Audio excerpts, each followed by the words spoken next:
கொஞ்சம் தூரம் நடந்தாலே மூச்சு பயங்கரமாக சிரமமாக இருக்குது, மூச்சு ரொம்ப வாங்குது. இந்த மாதிரி சிரமத்தில் இருக்கீங்கன்னா இந்த பதிவு உங்களுக்கானது.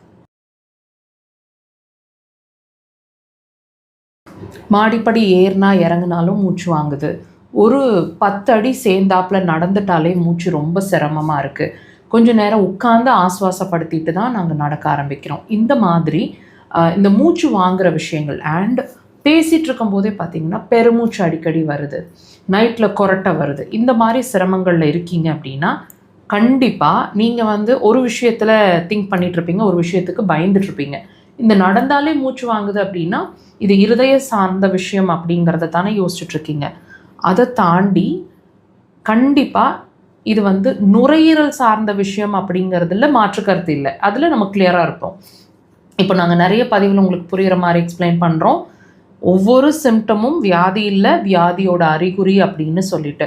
ஸோ இந்த மூச்சு வாங்கிறது அப்படிங்கிறதும் ஒரு வியாதியோட அறிகுறி அப்படின்னா உங்களால் நம்ப முடியுதா? ஆமாங்க, இது நாங்கள் சொல்லக்கூடிய கான்செப்ட் டோட்டலாக உங்களுக்கு ஒரு ஒரு ஆச்சரியமாக இருக்கும், வியப்பாக இருக்கும். உங்களுக்கு இப்போ இந்த மூச்சு வாங்கிட்டு இருக்கிற பேஷண்ட்ஸாக நீங்கள் இருந்தீங்க அப்படின்னா கண்டிப்பாக நான் சொல்கிற விஷயம் உங்களுக்கு பொருந்தும். டெஃபினட்டாக மோஷன் சார்ந்த, அதாவது மலக்குடல் சார்ந்த பிரச்சனை உங்களுக்கு இருக்குது.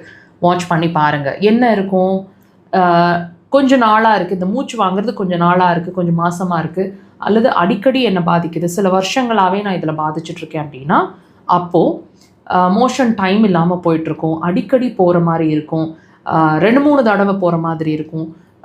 நான் மார்னிங்கெல்லாம் மோஷன் எக்ஸ்க்ரீஷன்ஸ் கிடையாது, போஸ்ட் லஞ்சு ஈவினிங் எப்போ மோஷன் போகிறோம் அப்படிங்கிற உணர்வே எனக்கு இல்லை.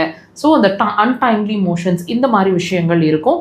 சில நேரங்களில் டென்ஷன் ஆனீங்கன்னா மோஷன் வந்துடுற மாதிரி ஒரு உணர்வு இருக்கும். சில உணவுகள் அடிக்கடி ஒத்துக்காமல் போயிட்டு லூஸ் மோஷன்ஸ் ஆகிடுற மாதிரி இருக்கும். இந்த மாதிரி ஏதாவது ஒரு பிரச்சனை இருக்கும். தாண்டி அதெல்லாம் இல்லை டாக்டர், எந்திரிச்ச உடனே நான் மோஷன் போயிடுறேன், 3 மணிக்கு எந்திரிச்சாலும் மார்னிங் மோஷன் போயிடுறேன், 6 மணிக்கு எந்திரிச்சாலும் அதே தான், இதுவும் பிரச்சனை தாங்க. ஃப்ளேட்லன்ஸ் கீழ் வழியாக நிறைய காற்று பிரிஞ்சுட்டே இருக்கும். நீங்கள் இந்த சிரமங்களில் ஏதாவது ஒன்றாவது உங்களுக்கு இருக்கும். தயவு செய்து வாட்ச் பண்ணுங்கள். இப்போ நான் சொன்ன விஷயத்துக்கும் உங்கள் மூச்சு வாங்குறதுக்கும் என்ன சம்மந்தம்னு தானே யோசிக்கிறீங்க. கண்டிப்பாக இந்த பிரச்சனைக்கும் உங்களோட மூச்சு வாங்குறதுக்கும் டைரெக்டாக சம்மந்தம் இருக்குது. இதை நம்ம அக்குபஞ்சரில் ஈஸியாக தீர்க்க முடியும். கண்டிப்பாக ட்ரை பண்ணுங்கள் அக்குபஞ்சர்.